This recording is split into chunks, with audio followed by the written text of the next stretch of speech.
ఎలా ఉన్నారు? నేను బాగున్నానండి. నేను ఈరోజు మీకోసం ఒక నాన్ వెజ్ కర్రీ చేస్తున్నాను. అదేంటి అంటే చూస్తున్నారా, పచ్చి రొయ్యలు అలాగే కోడిగుడ్డు కోడిగుడ్డు పచ్చి రొయ్యలు కర్రీ చేసుకుందామండి మనం ఈరోజు. దానికల్లా కావాల్సిన పదార్థాలు: ఒక పావు కిలో పచ్చి రొయ్యలు. ఇవి నేను ముందుగానే ఉప్పు కారం పసుపు వేసి కొంచెం ఉడకబెట్టుకున్న పచ్చి రొయ్యలండి. అవి ఒక పావు కిలో.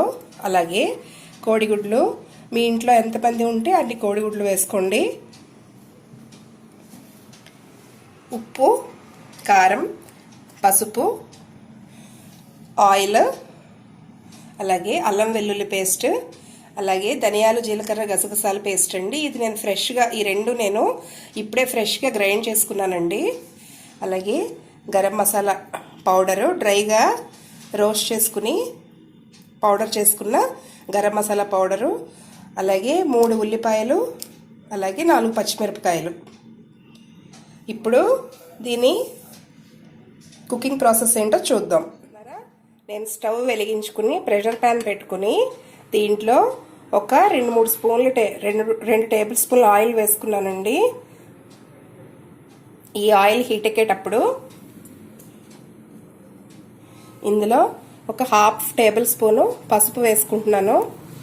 ఎందుకంటే ముందుగా మనం ఎగ్స్ వేపుకుందాం. ఇందులో ఆయిల్ వేడెక్కిందండి. ఇప్పుడు మనం ఇందులో ఫస్ట్గా ఎగ్స్ వేసుకుని లైట్గా వేపుకుందాం.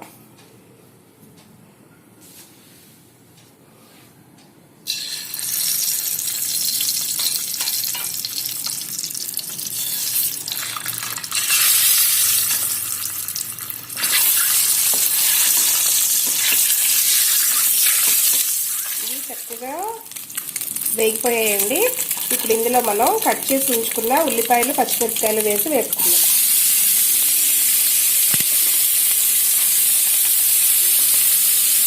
ఇవి కూడా చక్కగా దోరగా వేగేదాకా చూడండి. ఇవి చక్కగా దోరగా వేగిపోయాయండి ఈ ఉల్లిపాయలు, ఈ కోడిగుడ్లు అవి. ఇప్పుడు దీంట్లో మనం పచ్చిరొయ్యలు వేసుకుందాం.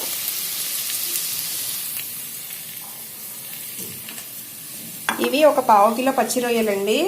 ఇవి ఇందులో నేను ఫస్ట్ నాకు ఇవి ఊరి నుంచి పంపించారండి. ఆ పంపించేటప్పుడే వాళ్ళు దీంట్లో ఉప్పు కారం పసుపు వేసి ఆగిలి పెట్టి పంపించారు. ఆగిలి అంటే ఏంటి అంటే వీటిని బాగా శుభ్రం చేసుకుని కడుక్కుని అవి ఉప్పు కారం పసుపు వేసి అందులో కొంచెం కొంచెం స్టవ్ మీద పెట్టి బాయిల్ చేశారండి.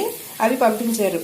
ఇలా చేయడం వల్ల ఏమవుతుందంటే మనకి పచ్చి రొయ్యలు ఎన్నాళ్ళు ఒక 1 మంత్ వరకు పాడవండి. నాకు ఊరి నుంచి అలా పంపించారు. ఇప్పుడు వాటికి నేను కొంచెం కొంచెం ఉప్పు కారం పసుపు వేశారు కాబట్టి నేను వాటికి సరిపడేవి ఇప్పుడు నేను వేసుకుంటాను. మరొకసారి మీకు పచ్చిరొయ్యలు ఆగిలేయటం ఎలాగో కూడా చూపిస్తాను నేను. ఇప్పుడు ఈ పచ్చిరొయ్యలన్నీ నేను ఇందులో వేసేసుకుంటున్నానండి.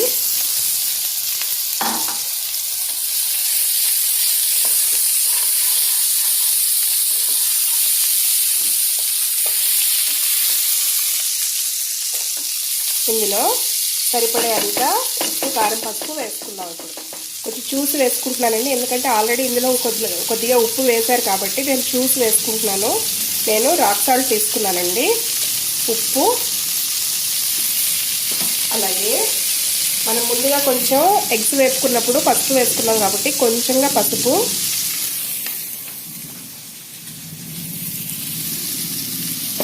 అలాగే ఒక 2 స్పూన్లు కారం అండి.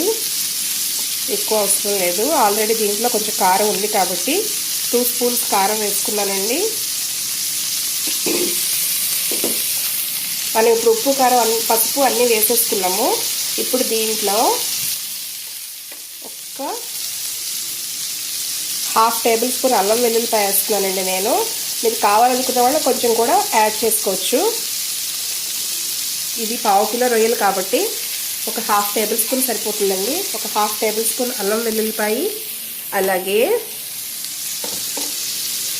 ధనియాలు జీలకర్ర గసగసాలు వాటర్ పోసుకుని చక్కగా నేను ఫ్రెష్గా గ్రైండ్ చేసుకున్నానండి. అది ఒక 1.5 స్పూన్ వేసుకుందాం. సరిపోతుందండి కూరకి. ఇప్పుడు ఇవన్నీ ఒకసారి గరిటతో కదుపుకుని బాగా వేడి తగలనిద్దాం. ఓకేనా? ఒకసారి కదుపుకొని నేను వేడి తగలనిస్తానండి. చక్కగా ఇది మగ్గుతుందండి కూర. నేను మొత్తం మసాలాలు, ఉప్పు, కారం, పసుపు అన్నీ కలిపేసుకున్నాను.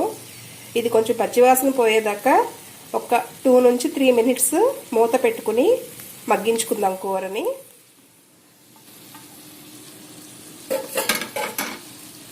చూస్తున్నారా, ఇది చక్కగా పచ్చివాసన పోయేదాకా వేగిపోయిందండి. దీనికి ఇవ్వాల్సిన టైం మనం ఇచ్చేసాం. ఇప్పుడు దీంట్లో కొంచెం గరం మసాలా చల్లుకుందాం.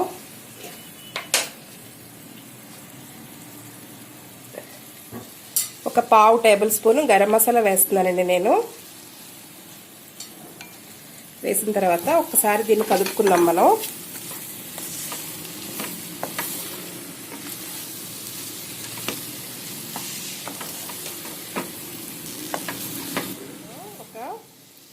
దీనికి సరిపడేట్టుగా వాటర్ పోసుకుందామండి.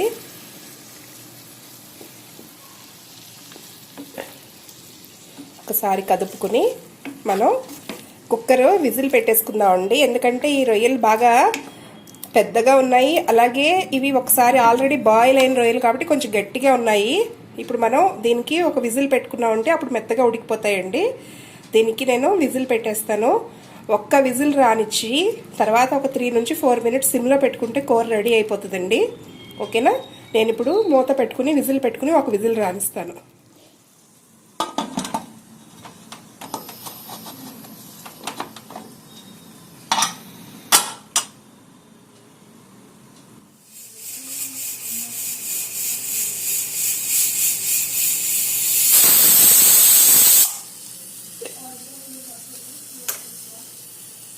స్టవ్ సిమ్ చేసేసానండి. నేను ఒక 3 నుంచి 4 మినిట్స్ సిమ్లో ఉంచుకుని మనం స్టవ్ ఆఫ్ చేసేయండి. దీనికి ఇవ్వాల్సిన టైం ఇచ్చేస్తాం మనం. ఇప్పుడు దీన్ని నేను స్టవ్ ఆఫ్ చేసేస్తున్నాను.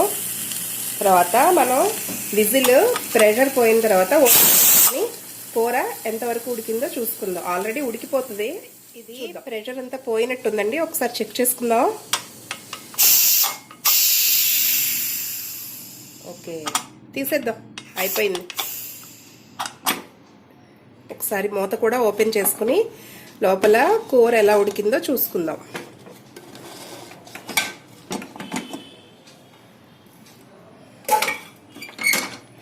ఓకే, చూస్తున్నారా, మనం దీనికి ఇవ్వాల్సిన టైం అంతా ఇచ్చేస్తామండి. కూర ఆల్మోస్ట్ రెడీ అయిపోయింది. ఇంకొకసారి మనం స్టవ్ వెలిగించుకుని, కొంచెం లూజ్గా ఉన్నట్టు అనిపిస్తుంది, ఒక్కసారి స్టవ్ వెలిగించుకుని ఆయిల్ పైకి తేలేదాకా ఉంచుకుందాం.